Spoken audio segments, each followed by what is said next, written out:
Assalamualaikum warahmatullahi wabarakatuh.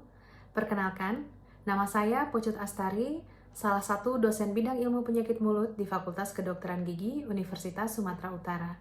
Video ini merupakan unjuk kerja Tridharma Perguruan Tinggi bidang pengajaran yang dibuat sebagai salah satu pemenuhan syarat sertifikasi dosen pada tahun 2025. Mata kuliah yang akan saya deskripsikan pada video ini adalah mata kuliah Blok 13, yaitu Kompromis Medis. Mata kuliah ini merupakan mata kuliah wajib di program studi pendidikan dokter gigi yang diberikan pada mahasiswa semester 4. Mata kuliah ini berbobot 8 SKS, dengan metode pembelajaran yang digunakan adalah Student-Centered Learning yang berupa kuliah interaktif, case method, dalam bentuk diskusi kelompok, praktikum atau skills lab, dan tugas individu, serta project-based learning dalam bentuk sidang pleno dan tugas kelompok. Blok 13 sendiri terdiri atas 4 modul yang diupayakan terintegrasi dari berbagai cabang ilmu, yaitu ilmu penyakit mulut, periodonsia, ortodonsia, radiologi dental, ilmu kesehatan gigi anak, ilmu penyakit dalam, ilmu penyakit saraf, ilmu kesehatan kulit dan kelamin, patologi klinik, dan ilmu kesehatan anak. Blok kompromis medis mempelajari tentang pengertian pasien kompromis medis, menganalisis infeksi bakteri, kelainan genetik, efek samping radioterapi dan kemoterapi, kelainan hormonal dan gangguan gastrointestinal, penyakit kardiovaskular, cerebrovaskular, neuromuskular, ginjal, kelainan imun, dan penyakit darah, serta hubungannya dengan kedokteran gigi. Capaian pembelajaran pada blok kompromis medis ini adalah mahasiswa nantinya memiliki kemampuan analisis kritis, berbasis evidence practice dengan kemampuan self-regulated learning skills yang mumpuni, sehingga dapat beradaptasi dan responsif terhadap situasi yang dihadapi. Mahasiswa juga diharapkan mampu melaksanakan anamnesis secara mandiri dan menyusun rencana perawatan gigi dan mulut berdasarkan analisis data kasus sesuai konsep kedokteran gigi, serta menguasai prosedur perawatan klinis di bidang kedokteran gigi. Salah satu topik khusus yang saya ampu adalah topik kuliah penyakit pernafasan bagian atas dan hubungannya dengan kedokteran gigi. Capaian pembelajaran topik ini ialah mahasiswa diharapkan mampu memahami dan menganalisis perawatan dan penata laksanaan dental pasien dengan penyakit pernafasan bagian atas. Sedangkan capaian pembelajaran khusus pada kuliah ini adalah yang pertama, mahasiswa mampu menjelaskan pengertian, etiologi, gambaran klinis, dan penata laksanaan pasien dengan penyakit pernafasan bagian atas. Kemudian yang kedua, mahasiswa mampu menganalisis manifestasi rongga mulut pasien dengan penyakit pernafasan bagian atas. Dan yang terakhir, mahasiswa mampu menganalisis rencana perawatan dan penata laksanaan dental pasien dengan penyakit pernafasan bagian atas. Referensi yang digunakan dalam mata kuliah ini adalah buku teks Burkett's Oral Medicine edisi ke-13, Cousins Essential of Oral Pathology and Oral Medicine, Scully Medical Problem in Dentistry. Berikut juga jurnal nasional dan internasional bereputasi yang relevan dengan mata kuliah ini digunakan sebagai dasar untuk pemutakhiran ilmu pengetahuan di bidang kompromis medis, khususnya kedokteran gigi. Untuk penilaian yang akan diberikan pada mahasiswa pada blok kompromis medis terdiri dari 5 komponen. Yang pertama, penilaian keaktifan dalam diskusi kelompok, yaitu nilai yang diberikan pada mahasiswa berdasarkan partisipasi keaktifan mahasiswa dalam diskusi kelompok, dengan bobot penilaian sebesar 10%. Komponen berikutnya adalah komponen tugas individu dengan bobot penilaian sebesar 5%, di mana tugas individu dapat berupa nilai kuis saat perkuliahan tatap muka atau virtual, atau laporan pembahasan studi kasus sesuai dengan mata kuliah yang akan diberikan. Komponen ketiga adalah nilai skills lab atau praktikum dengan bobot penilaian 30%, di mana skills lab dilakukan dalam beberapa kelompok kecil dengan tujuan melatih mahasiswa untuk mengembangkan keahlian atau skill dalam menganamnesis pasien, menegakkan diagnosa, menyusun rencana perawatan, dan merujuk pasien kompromis medis. Terdapat 2 topik skills lab yang akan didapatkan mahasiswa pada blok 13 semester ini. Keempat, yaitu penilaian project-based learning, yaitu penilaian laporan hasil diskusi kelompok yang dituangkan dalam tulisan dan dipresentasikan serta didiskusikan pada kegiatan sidang pleno. Bobot penilaian laporan hasil diskusi kelompok adalah sebesar 15%. Komponen penilaian terakhir yaitu nilai ujian modul atau nilai ujian blok, yaitu sebesar 35%. Ujian blok dilaksanakan pada akhir kegiatan blok secara luring dengan memberikan kurang lebih 100 soal pertanyaan dengan bentuk pilihan berganda. Soal diberikan dalam bentuk vignette atau studi kasus dan dikerjakan menggunakan sistem computer-based test melalui e-learning USU. Ujian ini bertujuan untuk menilai kemampuan mahasiswa dalam memahami perkuliahan dari pertemuan awal hingga akhir blok. Baik, Assalamualaikum warahmatullahi wabarakatuh. Selamat siang adik-adik sekalian. Saya Dr. Gigi Pocat Astari yang akan memberikan perkuliahan pada mata kuliah Blok 13 Kompromis Medis dengan judul Penyakit Saluran Pernapasan bagian atas dan hubungannya dengan kedokteran gigi. Adapun nantinya setelah selesai perkuliahan ini, kalian diharapkan akan mampu menjelaskan dan juga menganalisis penyakit pernapasan atas dan hubungannya dengan kedokteran gigi. Adapun tujuan khusus dari perkuliahan ini nantinya di akhir perkuliahan, adik-adik sekalian mampu untuk menjelaskan pengertian, etiologi, gambaran klinis, dan penata laksanaan pasien dengan penyakit pernapasan bagian atas. Setelah itu kalian juga mampu untuk menganalisis manifestasi rongga mulut pasien dengan penyakit pernapasan bagian atas. Dan juga mampu untuk menganalisis rencana perawatan serta penata laksanaan dental pasien dengan penyakit pernapasan bagian atas. Nah, kita masuki ke perkuliahannya ya. Dengan kita mengetahui bahwa penyakit saluran nafas bagian atas itu ada banyak jenisnya dan juga banyak penyebabnya. Nah, ini beberapa di antaranya yang akan kita bahas pada hari ini. Yang pertama adalah infeksi virus, yang kedua adalah rinitis alergi dan juga konjungtivitis, yang ketiga otitis media, 4 sinusitis, yang kelima adalah laringitis dan laringotracheobronchitis, dan yang terakhir adalah faringitis dan juga tonsilitis. Kita masuki yang pertama ya, yaitu infeksi virus saluran pernapasan. Nah, penyebab paling umum dari infeksi virus penyakit saluran nafas bagian atas ini adalah virus rhinovirus, yaitu RNA virus yang spesifik menginfeksi saluran pernapasan. Dan biasanya ini banyak terjadi lebih sering pada anak-anak dibandingkan pada orang dewasa.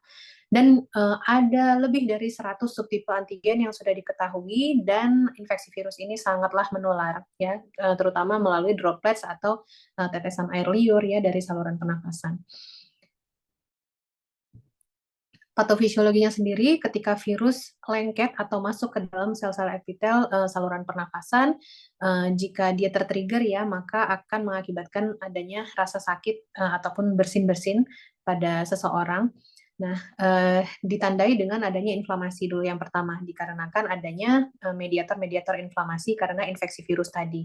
Jadi sel-sel tadi akan mengeluarkan mediator inflamasi sehingga memberikan tanda pada blood vessel atau pembuluh darah untuk melebar ya. Tujuannya itu adalah untuk mengirimkan lebih banyak lagi pasukan menyerang virus tersebut. Nah, ketika pembuluh darah tadi melebar, maka dia akan edem atau bengkak ya, sehingga mengakibatkan terjadinya obstruksi atau sumbatan pada saluran nafas.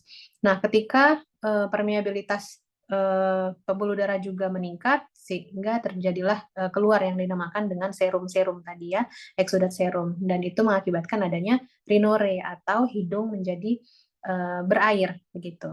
Nah, dikarenakan ada infeksi virus ini juga, maka reseptor di hidung akan teriritasi sehingga akan memberikan rangsangan kolinergik, mengakibatkan konstriksi pada bronkus, akibatnya menjadi batuk. Nah, jadi ini adalah tanda-tanda dari infeksi virus saluran pernapasan atas ya. Jadi ada rasa sakit pada tenggorokan, gangguan ataupun sumbatan pada saluran pernapasan, berikutnya hidung berair dan juga batuk. Nah, bagaimana mendiagnosisnya? Nah, diagnosis ini sebenarnya bukan tugas kalian sebagai dokter gigi ya, tapi dokter umum ya ataupun dokter spesialis yang menegakkan diagnosa dari infeksi virus ini. Nah, tapi kita juga harus tahu ya bagaimana cara mendiagnosisnya. Diagnosisnya itu ditegakkan dari anamnesa dan juga dari pemeriksaan fisik ya, dengan gejala bervariasi tadi tergantung tempat inokulasinya. Jadi sudah yang seperti saya sampaikan sebelumnya tadi, ada rhinore, hidung berair ya, kongesti nasal, iritasi orofaring, kadang-kadang disertai batuk, demam, lemas ya, pusing dan juga sakit pada otot atau mialgia. Nah, bagaimana manajemen penyakitnya ya? Untuk infeksi virusnya sendiri, jika dia sakit tenggorokan, biasanya dokter akan meresepkan analgesik. Kalau pasien demam, biasanya diberikan antipiretik. Kalau misalnya dia meler banget, misalnya banyak cairan, maka diberikan antikolinergik. Nah, untuk hidung yang tersumbat ya, biasanya diberikan dekongestan. Dan yang paling penting adalah hidrasi yang adekuat untuk mempertahankan homeostasis ya, terutama ketika demam. Apakah antibiotik perlu? Nggak perlu, karena ini infeksi virus. Dan pemberian antivirus juga terbukti tidak memberikan manfaat yang signifikan. Nah, untuk manifestasi oral sendiri dari infeksi virus ya, di sini terdapat lesi makula bulat erythematus pada palatum mole ya, yang dikarenakan adanya infeksi virus tadi yang langsung kepada sel dan juga sebagai respon jaringan kelenjar limfa. Jadi dia bengkak atau merah ya karena respon jaringan. Berikutnya penggunaan dekongestan yang secara terus-menerus ya akan menurunkan aliran saliva dan menyebabkan mulut kering atau serostomia. Nah, untuk mendiagnosis manifestasi oralnya bagaimana? Ya, ada dua. Yang pertama anamnesis ya. Jadi pasien mengaku bahwa memang ada bercak-bercak merah di palatumnya ya. Setelah itu kita lakukan pemeriksaan, terlihat bahwa memang ada makula eritema. Nah, ini adalah gambarannya ya, di mana pada palatum mole ya terlihat ada lesi makula.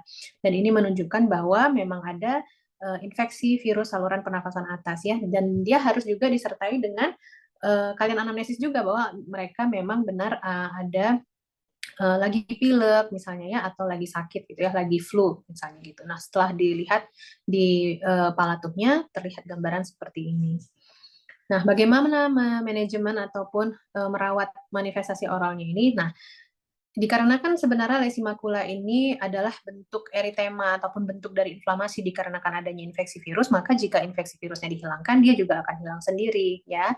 Nah, setelah itu, kalau misalnya manifestasi oralnya serostomia dikarenakan penggunaan obat, maka pasien harus diberikan edukasi ya dan juga instruksi, yaitu banyak konsumsi air putih. Setelah itu jika secara mekanis maka pasien disuruh mengunyah permen xilitol ya, tujuannya itu untuk meningkatkan produksi air liur. Begitu juga secara kimiawi juga bisa dirangsang dengan penggunaan makanan ataupun minuman yang asam. Nah, sampai sini kira-kira ada yang mau bertanya? Sudah cukup jelas ya. Kita lanjut ke penyakit saluran pernafasan atas yang nomor 2 ya, rinitis alergi dan juga konjungtivitis. Nah, rinitis alergi dan juga konjungtivitis ini ya adalah inflamasi rekuren yang kronis. Kalau misalnya dia rinitis, dia inflamasinya pada hidung, sedangkan konjungtivitis dia pada konjungtiva atau pada kelopak mata. Jika keduanya terjadi, maka dinamakan dengan rinokonjungtivitis. Dan ini merupakan reaksi hipersensitif tipe 1. Nah, jika kalian lihat di sini ya, tipe hipersensitivitas itu ada 4 jenis ya, tipe 1, 2, 3, 4 itu dilihat dari patogenesisnya dan juga dari waktu terjadinya ya. Onsetnya itu mulai dari di bawah 1 jam ya, dari hitungan detik mungkin ya atau menit sampai ke hari ataupun minggu. Nah, kejadian rinitis alergi dan juga konjungtivitis ini merupakan tipe 1 atau yang tipe cepat.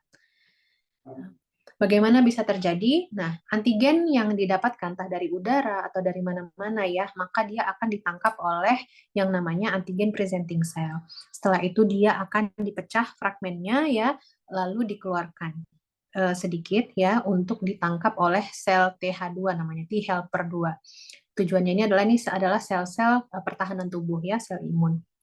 Nah, sel TH2 ini nantinya setelah dia sudah menangkap fragmen dari antigen itu, dia akan menginstruksikan untuk sel-sel TH2 yang lain merilis atau melepaskan yang namanya sitokin proinflamasi, yaitu interleukin 4, yang nantinya akan ditangkap oleh sel B. Ya, setelah itu sel B-nya nanti akan berproliferasi menjadi lebih banyak dan juga dia akan berubah menjadi sel-sel plasma yang nantinya akan mensintesis dan juga mengsekresikan antibodi yang namanya antibodi IgE. Nah, IgE ini dia akan berikatan dengan sel mas ya untuk meningkatkan sensitivitas dari sel mas. Jadi, kapan-kapan ada antigen seperti ini nanti kalian serang ya gitu. Kira-kira prosesnya. Nah, jadi dikarenakan adanya subsekuen ataupun terus-menerus ada alergen yang masuk ke dalam badan kita dan mast cell tadi yang sudah dikenalkan tadi dengan antigen tadi dan dia langsung memproduksi IgE, maka dia akan mengeluarkan eh, sitokin-sitokin proinflamasi ya, penanda-penanda inflamasi. Tujuannya sebenarnya adalah untuk menyerang si antigen ini ya, supaya dia tidak menyerang tubuh gitu. Walaupun kita tidak tahu apakah antigen ini apakah memang benar-benar berbahaya atau tidak. Nah, itulah yang terjadi pada orang yang alergi. Ya, pada orang yang biasa mungkin tidak tersensitisasi, tapi pada orang-orang yang dia hipersensitif, maka ada antigen sedikit aja yang masuk, dia akan langsung diserang oleh sel masnya tadi yang sudah tersensitisasi. Nah, untuk pemeriksaan klinis dan juga laboratoriumnya ya, gejala-gejala rinokonjungtivitis itu bervariasi ya. Kalau di konjungtiva itu ada pruritus, gatel ya, lakrimasi, ada air matanya, crusting, dan juga burning atau rasa terbakar. Kalau di nasal dia itu biasanya bersin, pruritus, rhinore, dan juga kongesti nasal. Gejala lainnya itu bisa postnasal drainage dengan iritasi tenggorokan, pruritus pada palatum, dan juga kanal telinga juga keadaan yang lelah.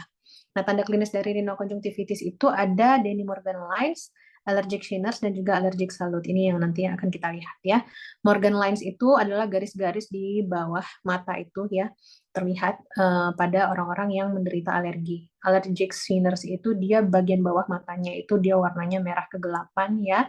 Dan allergic salute itu adalah garis pada hidung yang muncul dikarenakan pasien sering menggosok-gosokkan hidungnya sehingga timbullah dia garis horizontal pada hidungnya. Tersebut yang dinamakan dengan allergic salute. Nah, peningkatan level IgE serum dan juga eosinofil itu sebenarnya bisa kita periksa juga di darah ya, namun itu tidak merupakan indikator spesifik dan juga sensitif terhadap alergi apa sih sebenarnya si pasien ini gitu. Nah, jadi untuk mengetahui sensitivitas alergi dan juga spesifik IgE itu biasanya digunakan tes radio allergosorben test atau RAS dan juga skin testing. Nah, klasifikasi dari alergi ini sendiri terbagi dua ya, ada seasonal, ada yang musiman, sama perennial atau sepanjang tahun. Yang musiman itu kalau musim-musim tertentu aja seperti kalau misalnya ada serbuk sari dari tumbuhan tertentu ya. Sedangkan yang perennial itu sepanjang tahun. Contohnya ada tungau ya, kulit bulu hewan, spora jamur dan yang lain-lain. Untuk mendiagnosisnya perlu pemeriksaan klinis dan juga riwayat medis, di mana ada gejala kambuh ulang selama 2 tahun untuk yang seasonal, sedangkan kalau kambuh ulang ketika dia di rumah atau saat liburan tempat tertentu itu biasanya perennial. Dan metode tes yang terbaik adalah skin testing, yaitu dengan prick ataupun scratch. Ini adalah gambarannya ya, prick test, di mana di ujung alat tersebut itu ada alergen yang ditusukkan sedikit pada kulit, dan warna eritema dan juga ada pembengkakan itu menandakan bahwa dia positif alergi terhadap antigen tersebut. Manajemennya bagaimana? Yang paling baik adalah menghindari alergen. Tapi kalau tidak bisa dihindari, maka perlu diberikan obat. Obatnya apa aja? Ada antihistamin yang second generation, ada oral dekongestan, ada juga leukotriene reseptor antagonis. Ya. Yang berikutnya pemberian imunoterapi. Tapi ini untuk orang-orang yang tidak bisa menghindari alergen, atau dia dikasih obat-obatan yang sebelumnya tadi antihistamin dan yang lain-lain tidak mempan, atau pasien yang tidak mau pakai obat jangka panjang, contohnya seperti wanita hamil. Nah, untuk manifestasi oralnya sendiri dari rinitis alerginya sebenarnya tidak ada, tapi lebih kepada penggunaan obat-obatan untuk mengatasi rinitis alergi tersebut ya.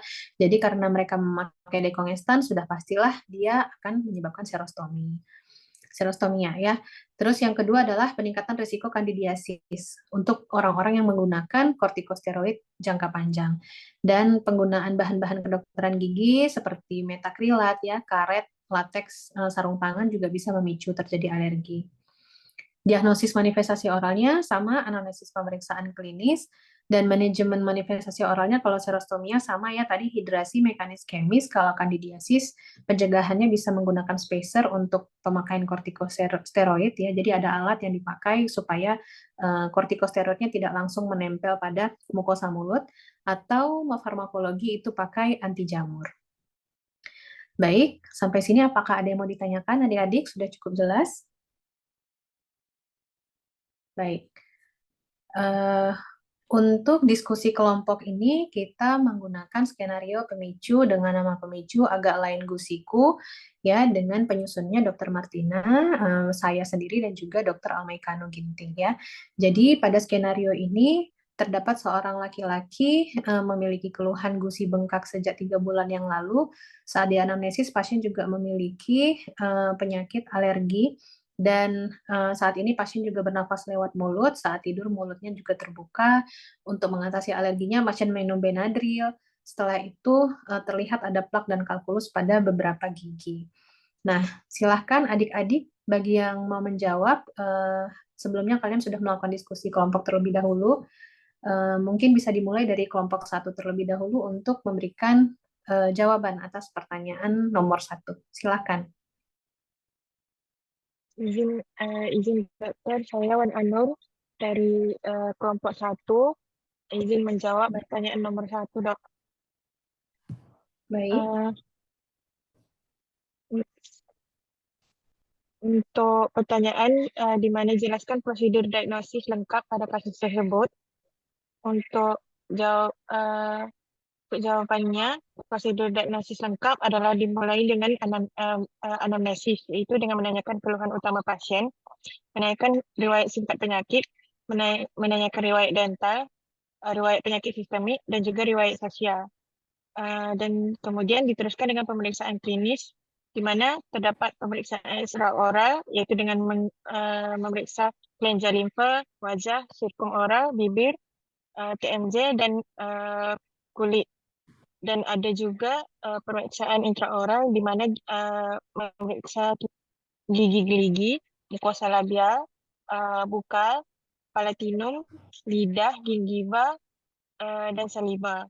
Dan terdapat juga pemeriksaan penunjang, di mana terdapat pemeriksaan laboratorium dan pemeriksaan ronsen foto, dok. Itu Ya, saja dari baik. jawaban saya.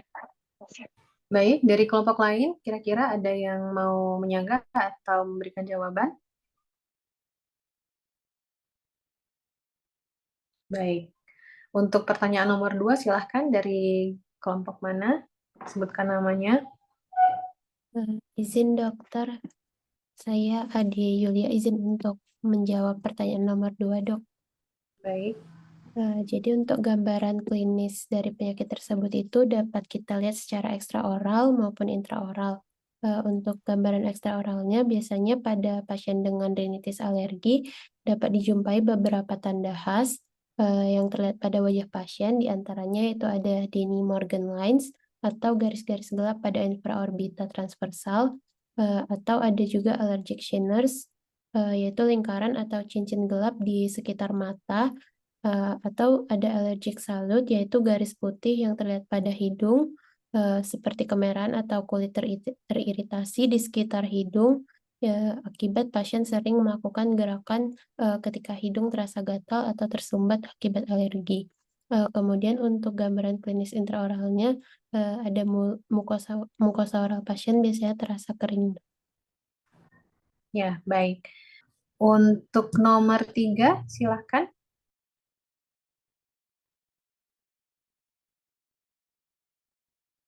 Silahkan adik-adik. Saya ingin untuk menjawab pertanyaan nomor 3.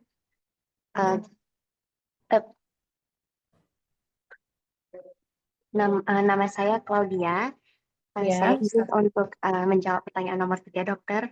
Jelaskan klasifikasi penyakit pernafasan pada kasus dan pasien termasuk dalam klasifikasi yang mana. Nah, klasifikasi rinis alergi berdasarkan penyebab dan waktu terjadinya terbagi menjadi 2. Yang pertama terdapat rinitis alergi seasonal atau hay fever atau pollinosis, yang dia itu terjadi pada musim tertentu saat sebut sari atau polen dari pohon dan rumput banyak diproduksi. Penyakit ini dapat kambuh terulang selama 2 tahun pada musim tertentu. Lalu yang kedua ada rinitis alergi perennial yang terjadi sepanjang tahun selama alergen ada di sekitar atau lingkungan seperti debu, tungau, bulu hewan, spora atau jamur. Berdasarkan anamnesis, kan diketahui bahwa pasien telah menderita rinitis alergi sejak kecil dan alergennya merupakan debu, sehingga dapat disimpulkan bahwa pasien tersebut menderita rinitis alergi perennial. Itu saja dari saya, dokter. Terima kasih, dok. Baik. Berikutnya untuk terima kasih Claudia ya. Berikutnya untuk pertanyaan nomor 4, silahkan adik-adik.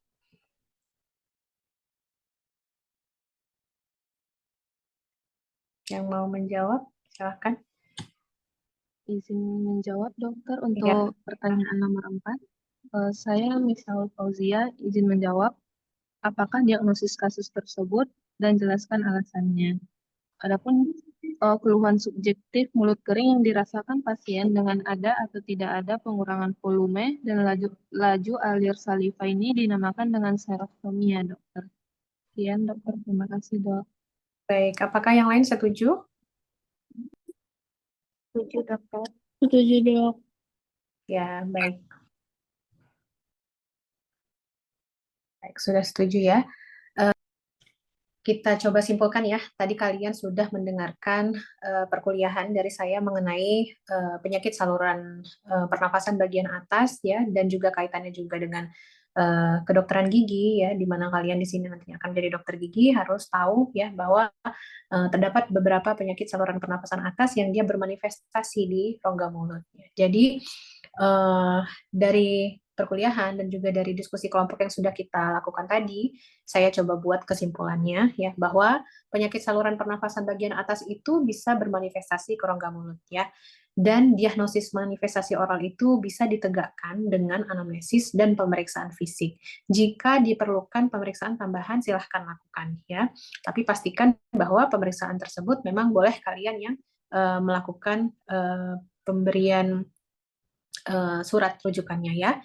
Berikutnya adalah manifestasi oral yang biasanya sembuh kalau penyakit saluran nafas bagian atasnya tertangani ya. Karena biasanya manifestasi oral itu tadi seringnya itu alergi ataupun juga infeksi virus ya. Jadi kalau penyakit saluran nafasnya sudah tertangani, biasanya manifestasi oralnya juga akan menghilang dengan sendirinya. Berikutnya serostomia, infeksi jamur, nyeri pada daerah orofaring, itu adalah manifestasi oral yang paling sering muncul dari penyakit saluran pernapasan bagian atas. Dan manajemen manifestasi oral sendiri tergantung pada simptom dan juga etiologinya apa ya. Tadi kalau kita tahu etiologinya adalah infeksi jamur, maka obat yang kita berikan adalah anti jamur ya. Baik, adik-adik sampai di sini ada yang mau ditanyakan sebelum kita masuk ke kuis? Sudah paham semua ya? Mana saya mau dengar suaranya. Sudah paham semua, Dek? Izin, Dok. Sudah, Dok. Izin, Dok. Sudah, dokter. Izin, dok. Baik. Sudah, dokter. Baik ya. Sekarang kita coba untuk kuis ya. Jadi kuis ini menggambarkan kira-kira bagaimana nanti kalian ujian blok ya. Jadi ada multiple choice yang bisa kalian pilih jawabannya yang paling tepat ya dari yang sudah kegiatan belajar mengajar yang sudah kita lakukan ini ya, baik dari perkuliahan maupun diskusi kelompok. Baik, silahkan diisi ya adik-adik sekalian. Ya, silahkan. Izin, dokter. Rahma baru selesai mengerjakan, dok. Baik, terima kasih Rahma.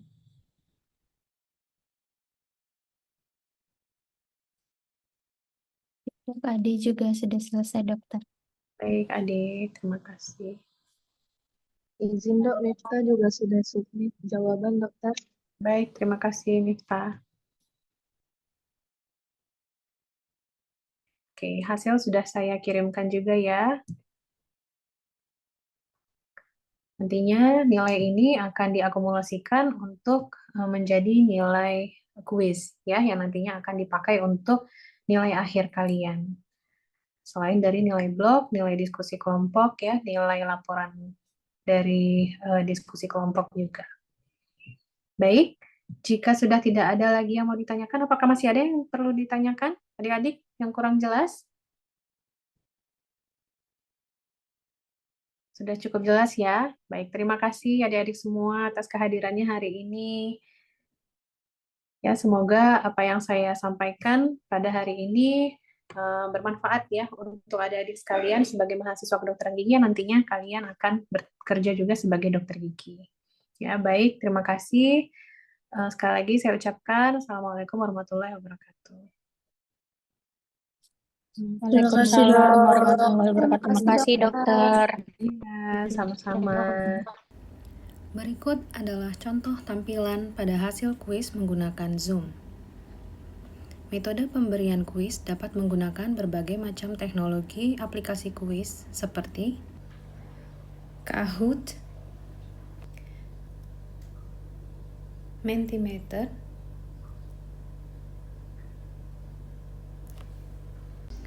atau Google Forms.